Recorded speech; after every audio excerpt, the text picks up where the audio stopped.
முதலமைச்சர் விஜய் அவர்கள் கடந்த வாரம் என் வீட்டுக்கு வருகை தந்து ஒரு மரியாதை நிமித்தமாக என்னை சந்தித்தார்.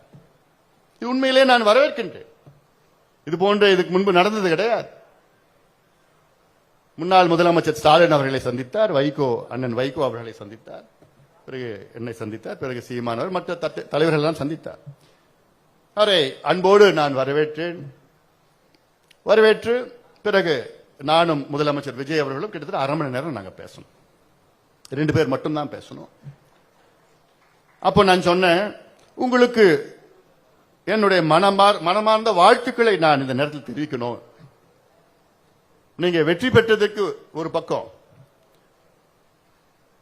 60 ஆண்டுகளுக்கு பிறகு ஒரு தமிழ்நாட்டுக்கு ஒரு மாற்றம் வந்து இருக்கிறது. அதற்கு உங்களுக்கு நான் வாழ்த்து சொல்கின்றேன் என்று சொன்னேன். நான் இந்த முயற்சி நாங்கள் 10 ஆண்டுகளுக்கு முன்பு நாங்கள் எடுத்தோம் என்று அதுவும் சொன்னேன்.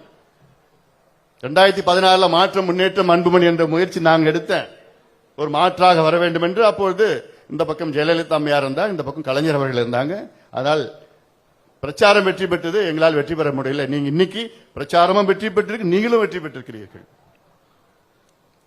வாழ்த்துக்கள் சொன்னேன்.